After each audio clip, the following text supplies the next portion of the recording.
네, 안녕하세요. 디지털 목자 최정현입니다. 사실 오래전부터 제가 이제 관심을 많이 가지던 그 신약에 나오는 단어 중 하나가 양심이에요. 왜냐하면 뭐 디모데전서에도 그 깨끗한 양심의 믿음의 비밀을 가진 자야 할지니, 또 바울도 여러 차례에 걸쳐서 하나님을 섬김에 있어서 자기 양심에 꺼리낌이 없었다, 이런 얘기를 해요. 그런데 공통적으로 알 수 있는 것은, 양심은 복음으로 그 마음에 영이 살고 거듭나고, 그리고 믿음을 가진 마음과는 다른, 어, 다른 것이라는 것을 알 수가 있어요. 그래서 성경은 믿음과 양심이라고 하는 어, 두 가지의 기둥 같은 그런 모습을 보여줍니다. 바울이 복음으로 예수 그리스도를 만나기 전에 그가 한 말에 보면 양심으로는 꺼림이 없었다, 부끄러움이 없었다, 이렇게 얘기를 해요. 그렇다면 양심으로도 무엇을 숨기는 것이 가능하냐? 가능하다고 생각하겠는데 그건 아니에요. 그래서 양심이라고 하는 건 사람의 뜻, 사람의 생각, 사람의 문화, 이런 속에서 선하다, 뭐 이런 얘기를 할 수 있는 것이긴 하지만, 그렇다고 해서 양심만 가지고 말 그대로 구원에 이르는 믿음과 하나님을 온전히 섬기는 그 믿음의 비밀을 가질 수 있는 것은 아닙니다. 그러나 하나님이 그 양심으로 깨끗하고 꺼리낌이 없고, 또 좋은 양심을 가진 자들에게 부르시고 복음을 전하고 그 말씀으로 거듭나게 하시고, 그리고 믿음의 비밀을 갖게 하시는 것은 분명한 것 같아요. 그래서 오늘 그 여러 가지 형태의 음, 그 말씀들을 찾아보고, 그 말씀을 가지고 이제 이 양심에 관한 이야기를 좀 해보려고 합니다. 어, 네, 한번 볼게요.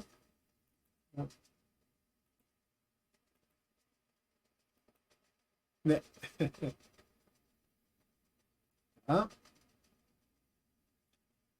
아, 이제 양심에 관한 이야기를 나누기 위해서 제가 말씀 중에 사도행전 23장 1절을 먼저 여러분들과 말씀으로 나누겠습니다.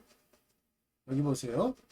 바울이 공회를 주목하여 가로되, 여러분 형제들아, 오늘날 내가 범사에 양심을 따라 하나님을 섬겼노라, 이렇게 얘기합니다.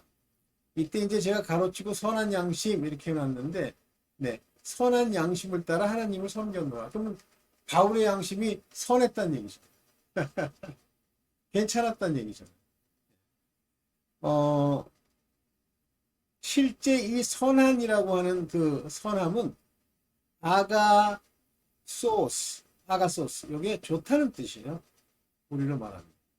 그 다음에 양심은 여기 보면 스레이데시스, 이게 양심입니다.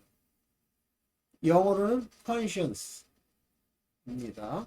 자, 이렇게 양심으로 하나님을 섬겼대요. 말이 됩니까?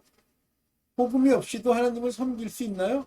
네, 그들 방식으로, 사람의 뜻으로는 가능합니다. 그래서 이제 두 번째, 양심은 사람의 뜻을 생각하는 그 주체가 양심이다, 이렇게 되어 있어요. 왜냐하면 양심을 설명할 때 그 양심이 있는 곳으로서 마음을 얘기하지만, 그 마음의 본질은 어디냐면 우리가 얘기하는 heart가 아니고요, mind, 생각 속이었습니다. 여기 볼게요. 사도행전 24장 15절, 저희를 기다리는 바 하나님께 대한 소망을 나도 가졌으니, 이것이 예수의 복음을 알기 전에 가졌다는 거예요. 지식으로. 그리고 의인과 악인의 부활이 있으리라 함이라. 여기까지도 믿었다는 거예요. 여러분도 믿습니까? 부활이 일어나서 천년왕국을 지내야 되는데 여러분들 살아서 부활이 될 거라고 예측하십니까? 또 첫째 부활에 참여할 수 있어요? 그거를 이제 휴거라고 표현한다고 얘기를 했습니다. 그러면서 사도행전 24장 16절에 얘기를 해볼게요. 이것을 인하여 즉 악인과 의인의 부활이라는 그 말로 인하여 나도 하나님과 사람에 대하여 항상 양심에 꺼리낌 없기를 힘쓰노라. 한마디로 양심은 이 사람들은 율법의 행위를 나타내고 율법의 지식을 나타낼 때 그들이 말하는 율법의 행위를 하는 그 근본이 양심인 거예요. 그런데 이제 많은 사람들은 예수 그리스도를 믿으면 양심을 버려야 되는 것처럼, 그러니까 양심과 무관한 것처럼 얘기하지만 전혀 그렇지 않아요. 그러니까 율법이라고 하는 것이 그릇된 것, 악한 것을 행하라고 하는 것이 아니잖아요. 선을 행하라는 거고, 그것 안에는 참 놀라운 기쁨의 그 무엇이 있다는 거예요. 단, 그걸로는 구원을 못 받는다. 다시 말하면 양심으로는 구원을 못 받습니다. 그런데 자, 세상을 살면서 양심이 훌륭한 사람도 있습니까? 있습니다. 그게 이제 양심은 남을 위한 행동이에요. 예의를 지키고 상대를 배려하고 그 사람을 실족시키지 않으려고 하는 많은 행동들이 양심과 관련이 있습니다. 근데 지 멋대로 하고 무슨 나르시스트 같은 짓을 하고 그저 돈이라면 환장을 하면서 그 사람을 어떻게 돈이라도 좀 챙길 수 있는 사람으로 생각한다면 그것이 양심이 있는 자예요? 없는 자죠. 그런 자들이 믿음의 비밀을 가질 수 있어요? 없습니다. 그러면 이 땅에서 그 사람들이 개과천선에서 이렇게 될 수 있느냐? 그거는 이제 어느 시점에 그 마음 안에 율법의 행위로 서로 송사하는 그 마음이 있어야 돼요. 괴로워야 돼요. 그래서 일반적으로 하나님이 나중에 살리는 사람들을 보면 양심이 살아서 선하게 행동하는 것뿐 아니라 지금 악을 행한다고 해도 그 마음에는 끊임없는 괴로움이 있죠. 이해하세요? 그 괴로움 때문에 뭐 마약도 하고 뭐 범죄까지는 아니지만 그 다음에 이제 자살까지 하는 사람들도 있는데 그 괴로움을 예수 그리스도의 복음으로 거기서 면책을 받아야죠. 자, 먼저 봅시다. 양심은 남을 위한 행동이에요. 고린도전서 10장 29절. 내가 말한 양심은 너희의 것이 아니요 남의 것이니 내 자유가 남의 양심으로 말미암아 판단을 받으리요. 이게 무슨 얘기냐면 이 얘기 저는 참 오랫동안 이해를 못했는데 내가 이제 자유하는 자가 됐어요. 복음을 받은 자가 됐단 말입니다. 그런데 자유하니까 이걸 행할 수도 있고 저걸 행하지 않을 수도 있어요. 그게 자유예요. 물론 이제 악에 관한 얘기죠. 선을 택하는 부분은 다른 부분입니다. 오케이. 여기까지 왔는데 남들이 싫어하는 행동을 내가 한다? 나는 해도 그만 안 해도 그만이에요. 그러면 내가 왜 남이 원치 않는 행위를 하게 됩니까? 내 욕심 때문이죠. 그것은 양심이 죽은 거예요. 판단 받겠느냐 그거예요.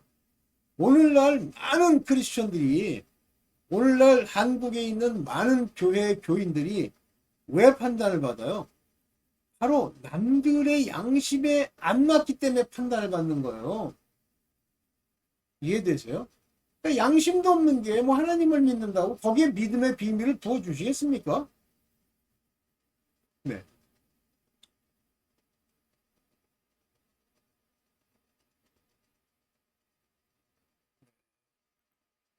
그래요. 여러분들이 좀 잘 이해하실 거로 보는데 자, 이 양심이 여기 이제 다시 한번 이 말씀을 한번 볼게요. 이 양심이 완전하냐? 아니잖아요. 세상을 살면서 얻은 거잖아요. 완전하지 않잖아요. 그래서 양심은 그리스도의 핏뿌림. 여기 보면 히브리서 10장 22절에 우리가 마음의 뿌림을 받아. 마음에는 양심이 있다고 그랬죠. 그 외에 영으로 살아남은 순수한 양심, 깨끗한 양심이 되지만 영이 살지 않으며 거듭남이 없으면요, 그 양심은 율법의 행위를 나타내고 율법에 옳고 그르며 서로 송사하는 양심이지 필요하고 완전하고 깨끗한 양심은 아니에요. 그래서 뿌림을 받아. 제사장들이 자기네들이 죄를 지우기 위해서 제단과 그 성소의 마당에 피를 뿌려 죄사함을 일단 받잖아요. 마찬가지. 양심의 악을 깨닫고, 여긴 evil conscience 이렇게 얘기했어요. 양심의 악을 깨닫고, 몸은 맑은 물로 씻었으나 참 마음과 온전한 믿음. 근데 이게 이제 번역이 좀 이런 얘기 쓸게요. 의지같이. 제가 볼 때는 개역성경 제가 이거 쓰는 이유는 특별히 부딪히지 않는 경우, 진리에 엉터리 같은 소리를 하지 않는 경우를 빼고는 그냥 써요. 하면 도저히 말이 안 된다 싶으면 이제 제가 새 번역을 집어넣는데, 원래 이 의미는 뭐냐면 믿음으로 가득 찬 확신, 그러니까 믿음의 확신, 여기 보면 full assurance라고 해놨잖아요. faith, 믿음의 아주 가득한 확신 안에 있는 마음, 된 마음, 이것이 true heart, 진정한 참 마음이라고 얘기하는 거예요. 이 마음을 가지고 나아가자. 그러니까 내가 나간다? 그러니까 이런 번역이 이게 여기 안 나올 수가 없어. 개 같은 번역인 거예요. 뭐라고 돼 있어요? Let us grow near. 이게 뭐예요? 우리로 그 가까이로 grow, 이렇게 끌려가도록, 이렇게 되겠죠. 자, 그러면 양심은 밭의 종류를 의미하는 거라고 보여집니다. 밭의 종류. 그래서 여기 디모데전 새 번역으로 볼게요. 디모데전서 1장 19절. 믿음과 선한 양심을 가지십시오. 믿음과 선한 양심. 그러면 믿음이 따르고 양심이 따른 얘기죠. 선한 양심은 어떻게 형성되느냐? 선한 양심은 영이 삶으로 우리 마음 안에 산 영이, 거듭난 영이 바로 선한 양심이 되는 겁니다. 어떤 사람은 선한 양심을 버렸다. 이건 뭐냐면, 선한 양심을 버린다는 건 거듭난 영을 버렸다? 가능합니다. 마치 무슨 뭐 영이 한번 태어나면 안 죽는데, 그런 게 어디 있니? 양심을 버리면요, 그 영이 파손한 거예요. 여기 뭐라고 돼 있어요? 신앙생활에 파손당하였다. 뭐 생활이란 말 자체도 웃기는 얘기야. 신앙이 파손됐다, 이런 얘기예요.